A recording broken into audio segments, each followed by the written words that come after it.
శ్రీ శక్తి channel ప్రేక్షకులకు స్వాగతం. ఈరోజు మన కొత్త కథతో ప్రారంభం. భగవద్గీత ఉపనిషత్సారం. భరతం పంచమ వేదం. భగవద్గీతని నేర్పుగా భారత కథలోకి చొప్పించి అది సామాన్య మానవుడికి ఎక్కడా ఏ విధంగా తోడ్పడుతుందో నిరూపించారు వ్యాసమహర్షి. ధ్యాన శ్లోకాలు. భీష్మద్రోణ తట జయద్రథజల గాంధార నీలోత్పల శల్యగ్రాహవతి కృపేణ వహని కర్ణేన వేలాకుల అశ్వత్థామ వికర్ణ ఘోరమకర దుర్యోధన వర్తిని సోత్తీర్ణ ఖలు పాండవై రణనది కైవర్తకః కేశవః. భీష్మద్రోణులు రెండు తటాలుగా, సైంధవుడు నీరుగా, శకుని నల్ల కలువలుగా, శల్యుడు తిమింగిలంగా, కృపుడు ప్రవాహంగా, కర్ణుడు అల్లకల్లోంచేసే అలలుగా, అశ్వత్థామ వికర్ణులు ఘోరమైన మొసళ్లుగా, దుర్యోధనుడు సుడిగుండాలుగా నిండియున్న ఆ రణనది పాండవుల చేత దాటబడినది గదా. కేశవుడే పడవ నడిపినవాడు.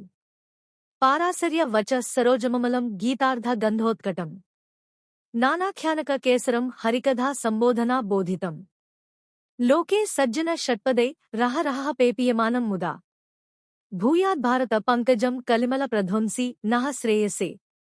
పరాశరకుమారుని వాక్కు అనే స్వచ్ఛమైన సరస్సు నుండి జనించి గీతార్థాలనే సువాసనలతో నిండి అనేకమైన ఆఖ్యానాలనే కేసరాలు కలిగి హరికథలని వివరించే బోధలతో ఉన్నట్టి లోకంలో సజ్జనులనే తుమ్మెదల చేత దినదినము ఆనందంతో ఆస్వాదింపబడే భారతపద్మం మా శ్రేయస్సు కోసం కలి దోషాన్ని పరిహరించునుగాక.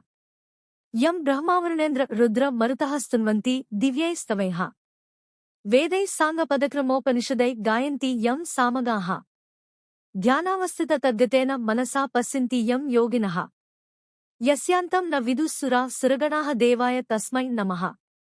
ఎవరిని బ్రహ్మ, వరుణ, ఇంద్ర, రుద్ర, మరుత్తులు దివ్య స్తోత్రాలతో స్తుతించుతారో, ఎవరిని సామగాయకులు షడంగా, పద, క్రమ, ఉపనిషత్తులలో కూడిన వేదాలతో స్తుతించుతారో, ఎవరిని యోగులు ధ్యానస్థితమైన మనస్సు ద్వారా దర్శించుతారో, దేవరాక్షాస గణాలు ఎవరిని క్షుణ్ణంగా తెలుసుకోలేరో, అట్టి దేవునికి నా నమస్కారం.